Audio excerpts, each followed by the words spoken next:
we should always remember we have the power to choose. Okay, for instance, if you choose to think happy thoughts, then those happy thoughts will produce a corresponding emotion that goes with the happy thoughts. The book of Proverbs says, "For as a man thinks, as he thinks in his heart, so is he." So we actually become what we think about. I remember this book that I read. We become what we think about all day long. That's what we become. So you think of angry thoughts, unforgiving thoughts. You just become angry all day long. Sometimes you're angry right from the beginning in the morning, and you're angry at a whole lot of things all day long. If you wake up and you don't control how, for instance, you were in a bad mood. That's why, for instance, like I think 2 nights ago, we were looking for a movie to watch before we sleep. My wife and I, we came here from New York. We arrived, and we're not sleepy yet. And I said, okay, let's watch a movie. And in picking a movie, there is this movie, I think The Whale. That's the title.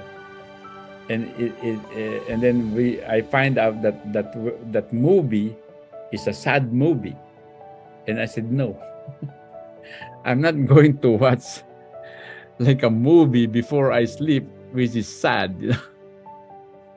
You're gonna go to sleep sad when you do that. So we didn't watch that. We watched another movie that is happy.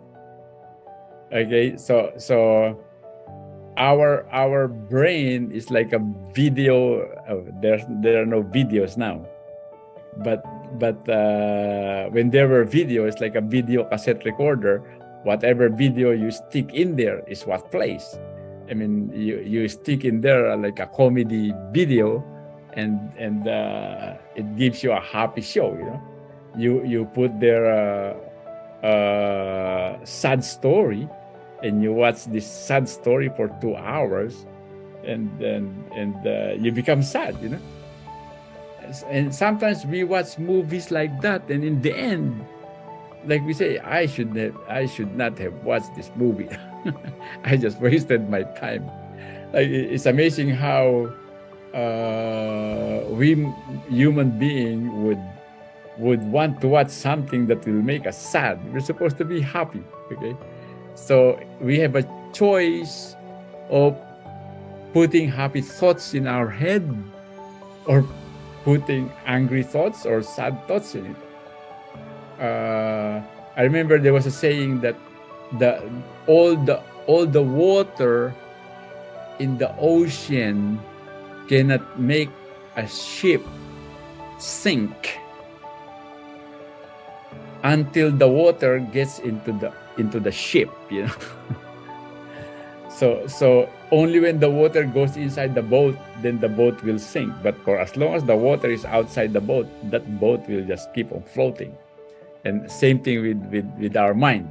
Okay, now, I love this particular scripture because, again, I said when I was younger and I was experiencing that deep depression, I wrote this on a piece of paper.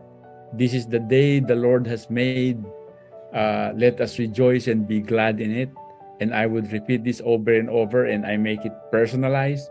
I said, this is the day the Lord has made. I will be glad and rejoice in it. So I will be glad today because God has made this day. And I will say it over and over again. And it really would give me peace of heart and would really lift my sadness, because the Lord has made this day and I will be glad in it. This is actually King David's statement. This is King David's prayer, because King David at the time, he has so many challenges. He's always at war. He's always fighting. He's always like in fear of his life, and he pronounces this word. This is the day the Lord has made, and I will be joyous, and let us be glad in it. So our happiness should not be dependent on circumstances. Okay, it should not be dependent on circumstances. For instance, the scripture says, "In everything, give thanks." Okay, let's give thanks to God for everything, even for the challenges. Okay, because He gives us strength also when He allows challenges to happen to us. Okay, actually, if you think about it, a person's happiness or joy, okay, or these good feelings and these bad feelings, eventually, if you study scientifically, they are just like chemical inside our inside our head.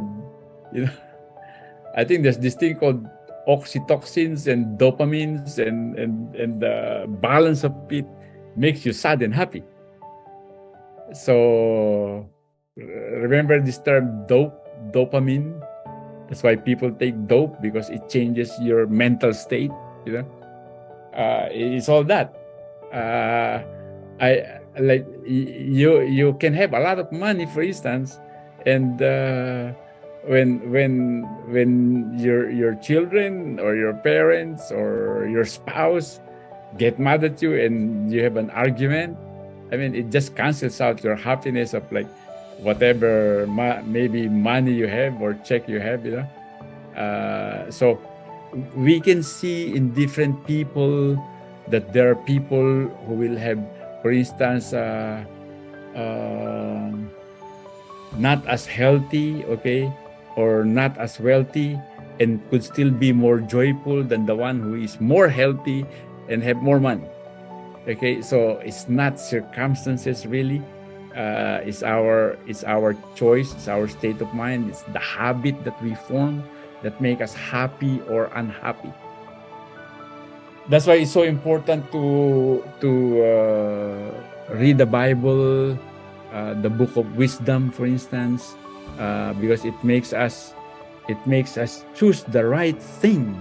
Okay, happiness is actually a result of doing things right, doing the right things.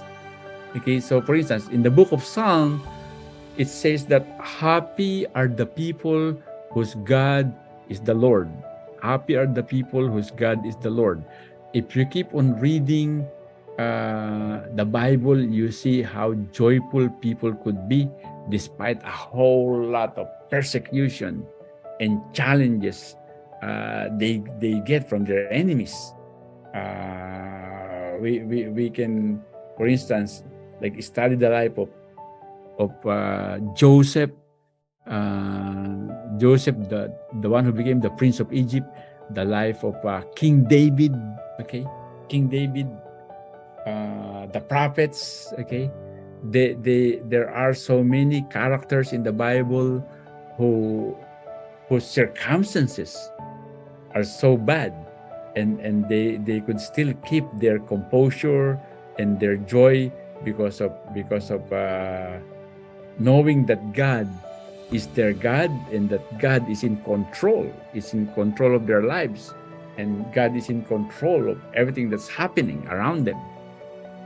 The one scripture, for instance, says, "Though 1,000 fall at my right and 1,000 fall at my left, I shall not be moved." I remember that must have been written by I don't know who now, but a certain prophet, you know, who in the midst of war and in the midst of this fighting, people are dying left and right, and could still have the peacefulness and the joy that God is with him. Like, no matter how 1,000 fall at my left and 1,000 fall at my right, I shall not be moved. Same thing with